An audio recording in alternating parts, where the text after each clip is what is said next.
भैया एके का रजिस्ट्रेशन तो कर लिया है, लेकिन चॉइस फिलिंग कब से होगी थोड़ा इसके बारे में बता दो। तो बहुत बच्चे सेम डाउट को लेकर मेरे पास आजकल मैसेज कर रहे हैं। तो देखो भाई, एके वाले वैसे तो अपना डेट एक्सटेंड करके 15 तक कर दिए हैं, लेकिन ये हर साल का है। इनकी काउंसलिंग में हर साल डिले होती ही होती है। बहुत लंबा प्रोसीजर है। अगर शायद 18 से लोग चॉइस फिलिंग भी शुरू करें तो बहुत लेट तक, पूरा का पूरा जुलाई लग जाएगा। अगस्त में बहुत लेट तक इनका क्या है, एडमिशन प्रोसीजर होगा स्पॉट राउंड ले। तो ये जो पूरा तुम्हारे पास 1-1.5 महीने का टाइम है, तुम इसमें कर क्या रहे हो? कहीं ऐसा तो नहीं है कि घर पे बैठ के टाइम पास कर रहे हो, गप्पे मार रहे हो, निठल्लों की तरह बैठ के सिर्फ डेली चेक कर रहे हो कि भैया एके की काउंसलिंग कब होगी? अगर ऐसा है तो बहुत बड़ी गलती कर रहे हो। मैं बता रहा हूं, कॉलेज में जाने से पहले कुछ तैयारियां करके जाना। सबसे पहले इंस्टाग्राम हटाओ, उसकी जगह लिंक्डइन लगाओ, लिंक प्रोफाइल बनाओ। दूसरा सबसे इंपॉर्टेंट काम, अगर तुमने अभी तक पहले से प्रोग्रामिंग नहीं करी है तो भैया सबसे इंपॉर्टेंट चीज, सी प्रोग्रामिंग सीख लो। चाहे कहीं से सीखो, यूट्यूब सीखने का मन है यूट्यूब से सीखो, उडेमी से सीखना है उडेमी से सीखो, एनपीटीएल पे आईआईटी के फैकल्टी से सीखना है तो वहां पे जाके सीखो। लेकिन सीखो, देखो मैं एग्जांपल देता हूं, ये तुम्हारा एसटीबीजी का एक मेंटर है, नाम नहीं बताऊंगा, यहां पे तुम्हें स्क्रीन पे दिख रहा होगा।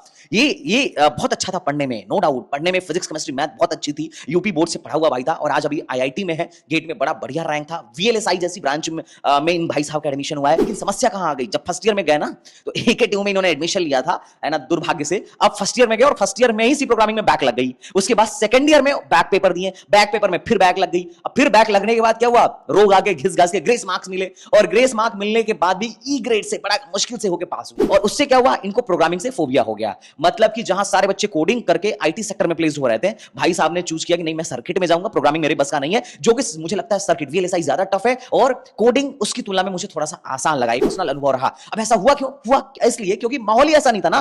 भाई साहब ने पहले कुछ किया नहीं, जैसे कि तुम कुछ नहीं कर रहे हो। अगर पहले से सीख के जाते तो कोडिंग लवर तो बन ही गए होते हैं, और तुम्हारे साथ ऐसा ना हो, इसलिए एसटीबीजी बहुत खतरनाक सी अपॉर्चुनिटी लेके आया। क्या आईआईटी के मेंटर तुम्हें पढ़ाने वाले हैं, एडोबी इंटर्न, और साथ ही साथ ऑलरेडी वो लोग जो इंडस्ट्री में जॉब कर रहे हैं वो तुम्हें पढ़ाने वाले हैं, वो भी लाइव। तो खतरनाक सी प्रोग्रामिंग का कोर्स लॉन्च किया हूं। अगर तुम इसको 45 डेज में कंप्लीट करते हो, वो भी लाइव, तो तुमको कोडिंग से प्रेम हो जाएगा। अगर तुम्हें एबीसीडी भी ना आ रही हो ना, टेंशन मत लो। अगर तुम्हें सी प्रोग्रामिंग का सी भी नहीं आता हो, टेंशन लेने वाली बात नहीं है। हम तुम्हें सिखा के ही कॉलेज में भेजेंगे। उधर तुम्हारा प्रोफेसर प्रोग्राम लिखेगा, तुम इधर कंपाइल करके एग्जीक्यूट भी कर चुके हो। इतना ज्यादा, मतलब 2 स्टेप आगे बना दूंगा, ये मेरी गारंटी है। तो टाइम को इन्वेस्ट करो, वेस्ट मत करो। फटाफट जाओ एसटीबीजी का काउंसलिंग प्रोग्राम ज्वाइन करो, और इंटरनल जो लोग हैं अपने मेंटर से बात कर लेना, शायद उसके पास कूपन कोड हो तो तुम्हें कुछ एक्स्ट्रा डिस्काउंट भी मिल सकता है।